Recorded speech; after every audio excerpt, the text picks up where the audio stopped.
আসসালামু আলাইকুম। সকাল ৯টা বেজে ৩০ মিনিট। আজ মঙ্গলবার।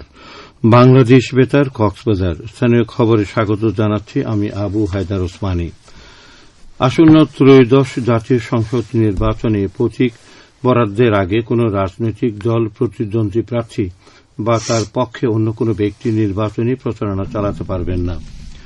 গতকাল নির্বাচন কমিশন ইসি সচিবালয়ের এক সংবাদ বিজ্ঞপ্তিতে এ কথা জানানো হয়। আগামী ২১ জানুয়ারি প্রতীক বরাদ্দের পর নির্বাচনী আচরণ বিধিমালা মেনে প্রচারণার জন্য নির্বাচন কমিশন প্রতিদ্বন্দ্বী প্রার্থীসহ সংশ্লিষ্ট সকলের প্রতি আহ্বান জানায়। এদিকে ত্রয়োদশ জাতীয় সংসদ নির্বাচনে কক্সবাজার ৩ সদর রামু ঈদগাঁও আসনের সংসদীয় এলাকা থেকে নির্বাচনী প্রচার সামগ্রী অপসারণের জন্য প্রতিদ্বন্দ্বী সকল প্রার্থীকে নোটিশ দেওয়া হয়েছে। এই আসনের নির্বাচনী অনুসন্ধান ও বিচারিক কমিটির চেয়ারম্যান, কক্সবাজার ল্যান্ড সার্ভে ট্রাইব্যুনালের বিচারক যুগ্ম জেলা ও দায়রা জজ মোহাম্মদ আব্দুল কাদের সোমবার এই নোটিশ প্রদান করেন। কক্সবাজার জেলার আইনশৃঙ্খলা পরিস্থিতি, আসন্ন জাতীয় সংসদ নির্বাচন এবং গণ অভ্যুত্থানকালীন লুট হওয়া পুলিশের অস্ত্র উদ্ধারের অগ্রগতি নিয়ে সাংবাদিকদের সাথে মত বিনিময় করেছেন police super AMM Sajudur Rahman. সোমবার পুলিশ সুপার কার্যালয়ে অনুষ্ঠিত এই সভায় আরও উপস্থিত ছিলেন অতিরিক্ত পুলিশ সুপার অলোক বিশ্বাস। সভায় মাদক কারবার, ছিনতাই, অবৈধ অস্ত্র উদ্ধার কার্যক্রমে দৃশ্যমান অগ্রগতির অভাব এবং গণঅভ্যুত্থানের সময় সারা দেশে লুট হওয়া পুলিশের প্রায় ১৮ শতাধিক অস্ত্রের এখনও সন্ধান না পাওয়ার মতো বিষয়গুলো গুরুত্বের সঙ্গে তুলে ধরা হয়। এ সময় প্রেস ক্লাবের সভাপতি মাহবুবা রহমান সহ অন্যান্য সাংবাদিকরা উপস্থিত ছিলেন। আসন্ন ত্রয়োদশ জাতীয় সংসদ নির্বাচনে রিটার্নিং অফিসার কর্তৃক মনোনয়নপত্র গ্রহণ ও বাতিলের আদেশের বিরুদ্ধে প্রথম দিনে নির্বাচন কমিশনে ৪২টি আপিল দায়ের করা হয়েছে। এর মধ্যে মনোনয়নপত্র বাতিলের আদেশের বিরুদ্ধে ৪১টি এবং মনোনয়নপত্র গ্রহণের বিরুদ্ধে একটি আপিল দায়ের করা হয়। গতকাল রাজধানীর আগারগাঁও নির্বাচন কমিশন ভবনে আপিল দায়ের কেন্দ্রে অঞ্চলভিত্তিক ১০টি বুথে এই আপিল দায়ের করা হয় বলে ইসি থেকে জানানো হয়েছে। চট্টগ্রাম অঞ্চল থেকে ২টি, কুমিল্লা অঞ্চলে ৫টি, খুলনা অঞ্চলের ৩টি, রাজশাহী অঞ্চলের ৫টি, রংপুর অঞ্চলের ৩টি, ঢাকা অঞ্চলের ১৫টি, ময়মনসিংহ অঞ্চলে ১টি, বরিশাল অঞ্চলে ১টি এবং ফরিদপুর অঞ্চলের জেলাসমূহ থেকে ৭টি আপিল দায়ের করা হয়েছে।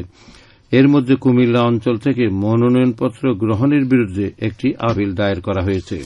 বিএনপির স্থায়ী কমিটির সদস্য সালাউদ্দিন আহমদ বলেছেন, শোককে শক্তিতে রূপান্তরিত করে সেই শক্তি দেশ ও জাতি পুনর্গঠনের কাজে ব্যবহার করবে বিএনপি।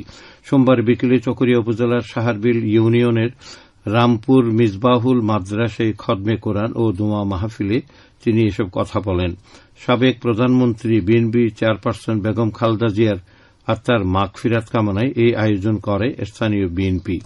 আওয়ামী লীগ বাকশাল প্রতিষ্ঠার মাধ্যমে দেশে একদলীয় শাসন কায়েম করেছিল অভিযোগ করে সালাউদ্দিন আহমদ বলেন, শহীদ জিয়াউর রহমান সেই বাকশাল বিলুপ্ত করে বহুদলীয় গণতন্ত্রের চর্চা শুরু করেন এবং জনগণের রাজনৈতিক অধিকার ফিরিয়ে দেন। তিনি বলেন, বেগম খালেদা জিয়া আমাদের মাঝে শারীরিকভাবে উপস্থিত না থাকলেও এদেশের মানুষের হৃদয়ে চিরঞ্জীব হয়ে থাকবেন। মৃত্যুর পরও তিনি দেশের আপামর জনগণ সহ সারা বিশ্বের গণতন্ত্রকামী মানুষের হৃদয়ে স্থান করে নিয়েছেন। নির্যাতিত ও নিপীড়িত মানুষের দোয়া পেয়েছেন। রামপুর মিসবাহুল মাদ্রাসার পরিচালক মাওলানা আবুল কাশেমের সভাপতিত্বে আয়োজিত দোয়া মাহফিলে বিএনপি নেতারাও বক্তব্য দেন। কক্সবাজারে সরকার নির্ধারিত মূল্যের চেয়ে অধিক মূল্যে গ্যাস বিক্রি করার অভিযোগে ভ্রাম্যমাণ আদালত পরিচালনা করেছে জেলা প্রশাসন ও ভোক্তা অধিকার সংরক্ষণ অধিদপ্তর। গতকাল পৌরসভা, লিং রোড ও বাংলা বাজার এলাকায় এ অভিযান পরিচালনা করা হয়। এতে নেতৃত্ব দেন জেলা প্রশাসক কার্যালয়ের নির্বাহী ম্যাজিস্ট্রেট মোহাম্মদ কামরুল ইসলাম। অভিযানকালে নির্ধারিত মূল্যের চেয়ে অধিক মূল্যে গ্যাস বিক্রি করার অপরাধে ২ প্রতিষ্ঠান মালিককে ৩০,০০০ টাকা জরিমানা করা হয়। সারা দেশে ঝেঁকে বসেছে তীব্র শীত। দেশের অন্তত ১৫ অঞ্চলে বয়ে যাচ্ছে শৈত্যপ্রবাহ। শীতে নাকাল পর্যটন শহর কক্সবাজারের মানুষও ঘন কুয়াশা ও কনকনে ঠান্ডায় ঘর থেকে বের হওয়া কঠিন হয়ে পড়েছে। টানা শৈত্যপ্রবাহে চরম ভোগান্তিতে পড়েছে নিম্ন আয়ের মানুষ ও দিনমজুররা। টানা কয়েকদিন ধরে সূর্যের দেখা মিলছে অনেক পরে। ভোর থেকেই জেলার প্রায় সবকটি উপজেলায় আকাশ ছিল কুয়াশাচ্ছন্ন ও মেঘে ঢাকা। এদিকে কক্সবাজারে আজ এবছরের সর্বনিম্ন তাপমাত্রা রেকর্ড করা হয়েছে, যা 13.5 ডিগ্রি সেলসিয়াস। সাথে ঘণ্টায় 15 থেকে 20 কিলোমিটার বাতাস বইছে। গতকাল টেকনাফ উপজেলা ও বান্দরবান উপজেলায় উত্তরবঙ্গের চেয়েও তাপমাত্রা কম ছিল বলে জানায় কক্সবাজার আবহাওয়া অফিস, যা সচরাচর দেখা যায় না। তীব্র এই শীতে শিশু ও বয়স্ক ব্যক্তিদের প্রতি বিশেষ যত্ন নেওয়ার পরামর্শ দিয়েছেন চিকিৎসকরা। এখন জানিয়ে দিচ্ছে বাঁকখালী নদীর মোহনা সংলগ্ন এলাকার সামুদ্রিক জোয়ার ভাটার সময়সূচি। আজ জোয়ার শুরু হয়েছে সকাল 7:07, চলবে দুপুর 12:25 পর্যন্ত।